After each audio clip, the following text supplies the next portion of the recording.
Bonjour à tous et bienvenue sur notre chaîne YouTube Accessoires Asus TV. Aujourd'hui, nous allons vous présenter le démontage et le remontage de la carte mère sur la série d'ExpertBook de chez Asus, la série P3540. C'est juste clipsé, vous pouvez les relever vers le haut, ça devrait se déclipser. Voilà.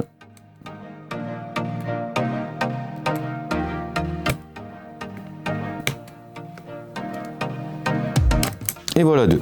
Donc je pense que je les remettrai avant de mettre en place la carte Wi-Fi car ça va être un petit peu délicat.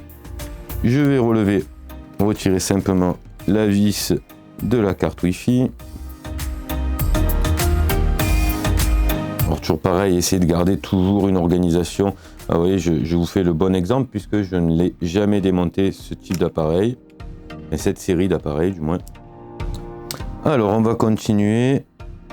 On va déjà commencer par débrancher simplement toutes les nappes. Comme d'habitude, la dernière chose que je démontrerai, c'est le pad, la souris, parce qu'on va voir notre écran sinon dessous.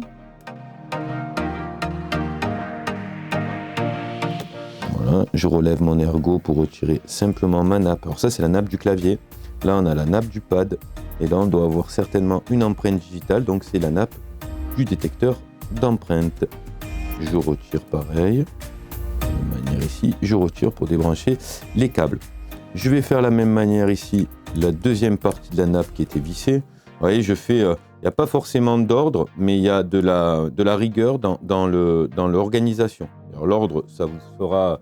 Vous le faites dans l'ordre que vous désirez, le démontage, mais surtout une rigueur, c'est-à-dire de se rappeler qu'est-ce qu'on a démonté et où ça va avec les bonnes vis. Voilà, donc là, je viens de démonter la nappe de liaison, qui va vous permettre de faire la liaison entre la carte mère et votre IO card. Je vais donc remettre les vis correspondantes à la nappe pour ne pas les confondre avec les autres. Donc voilà, pour la nappe de l'IO card. Donc là, on va attaquer une partie, on va dire, qui a l'air relativement accessible, mais je vais être obligé quand même de démonter a priori cette partie charnière qui doit faire partie de l'écran. Donc on va y aller délicatement.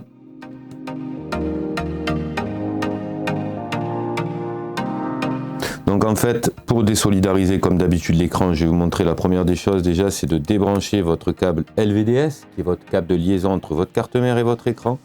Faire simplement un quart d'ouverture, voyez, et les charnières vont rester relevées.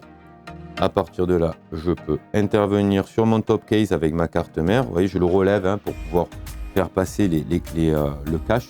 Et je me retrouve à avoir démonté mon écran de mon ordinateur.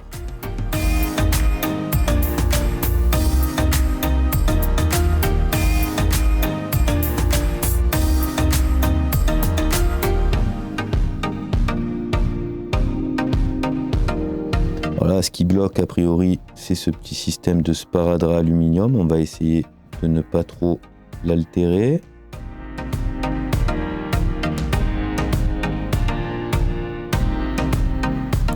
Voilà. Donc là, on a bien la partie active. Donc, elle se dessertit. Donc là, il n'y a que la mousse. Il faut que je la débranche. Bien sûr, donc pour débrancher, il faudra tirer. Alors, faites attention, les fils sont très fragiles. S'il ne vient pas de suite, vous voyez, j'essaye vraiment d'attraper sur les ergots en plastique pour éviter d'arracher les fils de la prise. Voilà, et là, logiquement, il n'y a que la mousse qui est collée. Je viens de retirer la partie dite active de votre système de refroidissement. Donc, on continue à contrôler délicatement qu'il n'y ait pas de vis qui me retiennent encore. Et je vois qu'il y a une vis, là, vous voyez, elle était cachée. Celle-ci, il faudra s'en rappeler. Celle-là, elle est à part, parce qu'elle est sous le thermal module. Et on en a encore une ici. Vous voyez, elles sont cachées, elles sont toutes petites, c'est de plus en plus miniature. Donc vous ne faites pas avoir, ne tirez pas. Je le répète souvent, mais c'est pour vous éviter de casser votre appareil.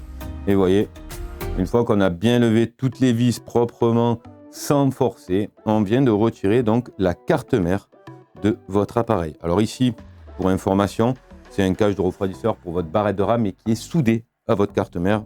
Elle va être au niveau de là, ça va être soudé à votre carte mère. Ici, alors pour la petite aparté, je ne vais pas le faire, l'appareil est relativement neuf. Je ne vais pas démonter le système passif sur lequel il va falloir que je remette de la pâte thermique. Donc je fais toujours une petite explication pour remettre de la pâte thermique. Si votre ordinateur a plusieurs années, que votre pâte thermique a séché, votre processeur chauffe, il faudra certainement changer la pâte thermique. Donc ce que vous allez faire, c'est que vous voyez, vous avez des numéros 3, 4, 5, 6, de l'ordre de dévissage et de revissage. Donc vous allez dévisser de la même manière, 3, 4, 5, 6. Retirez votre système de refroidissement passif. Vous allez nettoyer à l'alcool 90 de préférence, n'essayez pas d'autres solvants. Donc avec un sopalin, vous allez rendre le plus propre possible la partie passive et la partie de votre processeur, donc ce qu'on appelle le corps de chauffe, qui est un petit rectangle sur lequel vous allez... Alors, il y a deux manières pour appliquer la pâte thermique. Soit vous y mettez une simple petite noisette, c'est souvent ce que je fais moi personnellement, et je resserre dans l'ordre précisé sur les numéros. Ou alors, vous avez une autre école qui fonctionne très bien aussi, ça fait des années que ça marche très bien. Ils ont plutôt tendance déjà à l'étaler. Alors moi, pourquoi je ne l'étale pas? Parce que si vous avez mal réparti vous allez vous en mettre de partout. Ça reste une pâte qui est relativement conductrice et vous risquez d'endommager les composants. Alors que si vous mettez qu'une petite noisette au centre et quand vous allez serrer, ça va s'écraser. Donc voilà pour la petite partie de la carte mère. Il va nous rester la carte mère.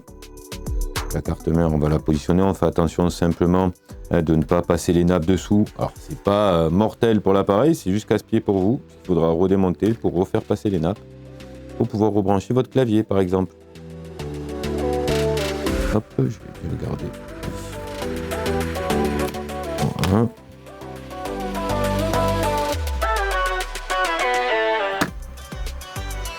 Voilà, je regarde ici, tout va bien. Alors, je me souviens qu'il y avait une petite vis qui était différente des autres sur la carte mère, mais qui était sous le refroidisseur.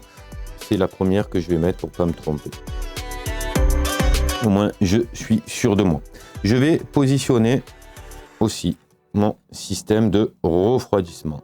Pareil, on va le repositionner délicatement. Vous soulevez pas fort parce que ça reste du cuivre et c'est relativement flexible.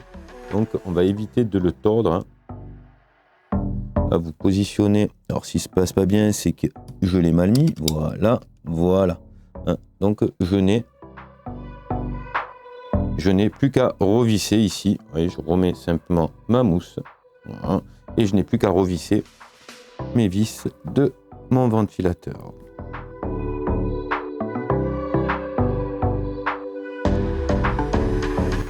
Donc là, on a remonté notre système de ventilation. Le système thermal module. On va maintenant positionner toutes les vis de la carte mère. On va aller les récupérer.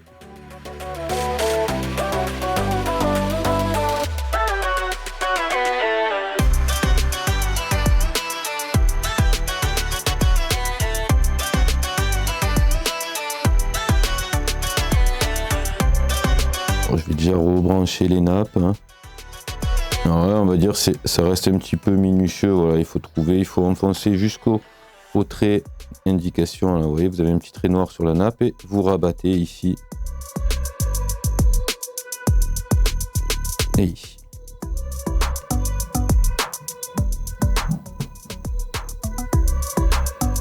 Ensuite ici pour le lecteur d'empreinte digitale, pareil. Ok. Voilà, merci beaucoup d'avoir suivi cette vidéo. J'espère comme d'habitude que ça a été utile. Comme d'habitude, le petit pouce bleu, le partager, suivez-moi, commentez. C'est avec grand plaisir que je répondrai à vos questions. Je vous dis à très bientôt pour de futurs démontages.